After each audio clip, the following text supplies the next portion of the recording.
गैरसैंण राजधानी को लेकर जाग पहाड़ी जाग अभियान के संयोजक वरुण चंदोला ने कहा है कि पर्वतीय राज्य की अवधारणा को साकार करना है तो स्थायी राजधानी गैरसैंण में बनानी होगी। उन्होंने कहा कि उत्तराखंड की राजनीति मुद्दों के आधार पर होगी तो ईमानदार जनप्रतिनिधि चुनकर विधानसभा में पहुंचेंगे। बागेश्वर में विभिन्न स्थानों में जनता से संवाद करते हुए युवा वरुण चंदोला ने कहा कि पहाड़ के लोगों के भोलेपन का फायदा उठाते हुए सरकारों ने बीते 25 साल में मनमाने फैसले लेकर पहाड़ को और अधिक कमजोर करने का ही काम किया है। आज भी विकास सिर्फ मैदानी जिलों का हो रहा है। पहाड़ से लगातार पलायन हो रहा है। जंगली जानवरों का आतंक, शिक्षा, स्वास्थ्य, रोजगार की समस्या दिनों दिन विकराल होती जा रही है। उन्होंने लोगों से जाग पहाड़ी जाग अभियान से जुड़ने की अपील की है।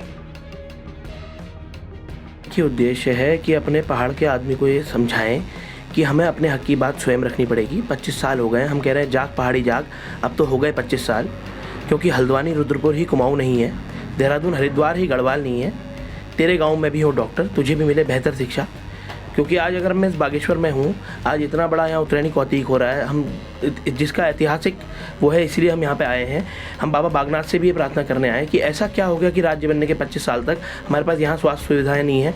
यहाँ से पहाड़ के आदमी को आज भी नीचे ही जाना पड़ रहा है। हल्द्वानी में सारी चीज़ें जब यूपी के टाइम में थी तो आज भी वो चीज़ें बढ़ती जा रही हैं, लेकिन पहाड़ों तक विकास क्यों नहीं पहुँच पा रहा है। और हिटो गैरसैंण एक हमारी मुहिम है, उसके तहत ही हमें जाग पहाड़ी जाग भी लोगों से कह रहे हैं। हमें लगता है कि अगर गैरसैंण में राजधानी होगी, पहाड़ की राजधानी अगर पहाड़ में होगी, तो विकास जो होगा वो चौमुखी विकास होगा। हरिद्वार से लेके उधम सिंह नगर तक हर क्षेत्र का भी विकास होगा, और पहाड़ी क्षेत्र जिनके लिए हमने उत्तर प्रदेश से अलग होकर राज्य मांगा था, उनका विकास होगा। ऐसा ख्याल क्यों आया सर? क्योंकि मुझे पता चला कि आप तो इससे पहले जॉब पर भी थे, अच्छा खासा अपना देहरादून हल्द्वानी में सेटल थे, तो अब ऐसा ख्याल क्यों आया, कैसे आया, और अभी वर्तमान आप क्या कर रहे हैं? ये ख्याल बचपन का है, ये पहाड़ में जन्म होने की वजह से ख्याल है। पहाड़ी देवी देवताओं की कॉलिंग समझ लीजिए। मैंने आप इस पोस्टर में आप देखेंगे मेरे धौलनाग देवता हैं, इष्ट देवता, उनकी भी फ़ोटो लगा रखी है। माँ गंगोली हाट में क्या कहते हैं, काली माता को भी बहुत मानता हूँ मैं, तो उनकी भी फ़ोटो लगा रखी है हमने। तो हमने सारे देवी देवताओं की, अगर आप देखोगे कैची धाम बाबा नीम करौरी महाराज को रखा हुआ है। महासू देवता जो गढ़वाल में है, उनसे भी बहुत प्रेरणा मिलती। तो इन देवी देवताओं की कॉलिंग समझ लें इसे आप। और पहाड़ की दर्द की वजह से है, मैं अपने दर्द को दूर करने के लिए अपना प्रयास कर रहा हूँ, क्योंकि मुझे ये चीज़ निश्चित ही दिख चुकी है कि अगर पहाड़ का आदमी अपने हक को नहीं मांगेगा, पहाड़ में रिसोर्सेज नहीं होंगे, पहाड़ से पलायन होता रहेगा निरंतर, तो ये पहाड़ बचेगा नहीं, सिर्फ नाम का रह जाएगा।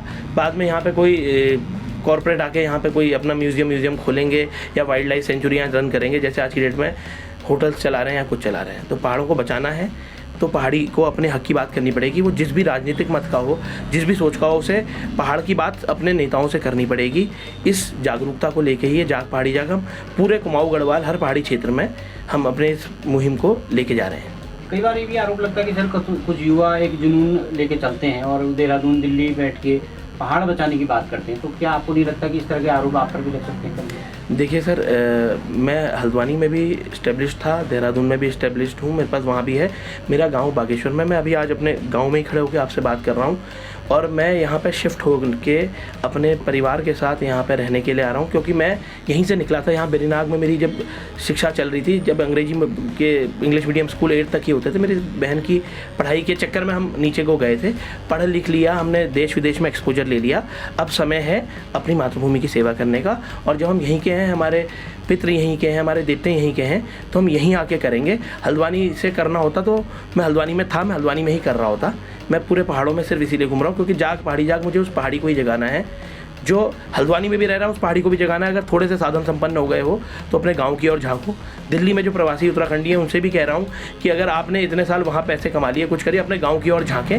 आज ये पोस्टर आपको सड़कों में दिख रहे हैं, जो मेरे अभी मैं गांव में जब जाने की प्रयास करेंगे तो जो घर 50-50, 60-60 साल से पलायन की भेंट चढ़ चुके हैं, जहाँ पे आज बंजर पड़ा हुआ है, तो उस घर को भी हम पूरा इस पोस्टर से पोतेंगे और देवताओं से गुहार लगाएंगे कि उस आदमी को वहाँ स्वप्न आए और वो अपने घर को वापस आके जीर्णोद्धार करे उस घर का। कई बार सर जो दिख रहा होता है, ये वो दिख रहा होता है कि अभियान चल रहा है, पहाड़ बचाओ का, गाँव बचाओ का अभियान चल रहा है, लेकिन उसके पीछे एक हिडन एजेंडा ये होता है, प्लान बी होता है कि इंसान के मन में ये होता है कि भविष्य में मुझे चुनाव लड़ना है या हमारा संगठन चुनाव में आएगा तो हम भी राजनीति में शामिल होंगे। तो ऐसा कोई विचार है? इसमें मेरे को लगता है कोई बुराई नहीं होनी चाहिए, क्योंकि आज हम पढ़े लिखे लोग अगर हमारे समाज का दुर्भाग्य ये है कि हम राजनीति को प्लान बी समझते हैं, और पढ़े लिखे और अच्छे इंसान को, अगर मैं आज चार्टेड अकाउंटेंट हूँ और मैं ठीक ठाक वेल एस्टेब्लिश्ड हूँ, मैं खुद से अच्छा कमा खा रहा हूँ, तो मुझे कहेंगे छी राजनीति गंदी चीज़ है। राजनीति गंदी चीज़ क्यों है? अगर हमारा देश डेमोक्रेसी में चलता है जिसमें राजनीता ही पॉलिसी फ्रेम करते हैं, तो हम राजनीति के अच्छे लोगों को जाना चाहिए या नहीं चाहिए, ये सवाल मैं आपसे पूछता हूँ। पहला, हिडन एजेंडा की कोई बात नहीं होती। मेरा मानना है युवाओं ने नेतृत्व करना चाहिए डेमोक्रेसी में। अगर जितने ज़्यादा विचार आएंगे, आज मेरा एक क्लियर एजेंडा तो मैं आपको इससे पहले बता दूँ, मैं चाहता हूँ कि राजनीतिक सोच बदले। जो हमारे मुद्दे होते हैं ना चुनाव के, साड़ी शराब और नोट के लालच में हम सिर्फ 5 साल के लिए जो बिक जा रहे हैं, तो मैं कह रहा हूँ ये सवाल पे हम बात करें। पहाड़ में हर आदमी क्या है कि हल्द्वानी कुमाऊँ है क्या यार?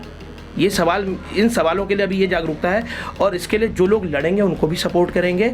और एक इस तरीके की विचारधारा तो हमारी है, हम क्षेत्रवाद को पसंद करते हैं। हम चाहते हैं कि ये पूरी राज्य की मांग जो हुई थी उत्तर प्रदेश से अलग होने की, वो मांग ही इसलिए थी कि पहाड़ी क्षेत्र का विकास हो। हल्द्वानी यूपी के टाइम पे भी विकसित था, देहरादून यूपी के टाइम पे भी विकसित था। जिन पहाड़ों में सुविधाएं और साधन संपन्न बनाने के लिए हमने राज्य मांगा था, ये 25 साल तक नहीं हुआ है। लड़ाई भी यहाँ पहाड़ के गाँव के लोगों ने ही ज़्यादा लड़ी। गांव के लोगों ने लड़ी, और गांव के लोग ठगे हुए महसूस कर रहे हैं। और गांव के लोग, हम सीधे साधे भोले भाले पहाड़ी होते हैं ना, और इसीलिए दिल्ली में जो हम सरकारें बैठी हुई ना, उन्हें ये भी लगता है कि कोई बात नहीं यार, 3 बार मुख्यमंत्री बदल लो यार, उत्तराखंड में कुछ नहीं कहती, यहाँ की जनता बहुत बढ़िया है। सीधे साधे लोग हैं, पहाड़ के लोग बहुत सीधे हैं। हम 3 बार मुख्यमंत्री बदलेंगे, कुछ नहीं कहेंगे 5 साल में। हम नाम बदल देंगे, कुछ नहीं कहेंगे।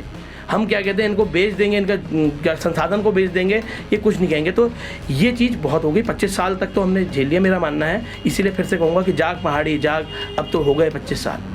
तो क्या ये देखने में आ सकता है इन फ्यूचर की वरुण चंदोला कोई राजनीति करेंगे या किसी राजनीतिक दल का हिस्सा बन सकते हैं? वरुण चंदोला अभी तो अपने पहाड़ों में इस मुहिम को लेके चल रहा है। अभी आज जैसे बाबा बागनाथ के वहाँ भी पहुँचे, तो धौलनाग मंदिर में भी हम जा रहे हैं। हम तो, हमें प्रेरणा हमारे ऊपर वाला, हमारा इष्ट देवता हमारी प्रेरणा स्रोत हैं। हमें वो जो दिशा देंगे हम उस दिशा में कार्य करेंगे। हमारी नीयत अभी सिर्फ ये है कि पहाड़ों के राज्य में पहाड़ की बात हो। ये अस्पताल, सर्विस सेक्टर की जो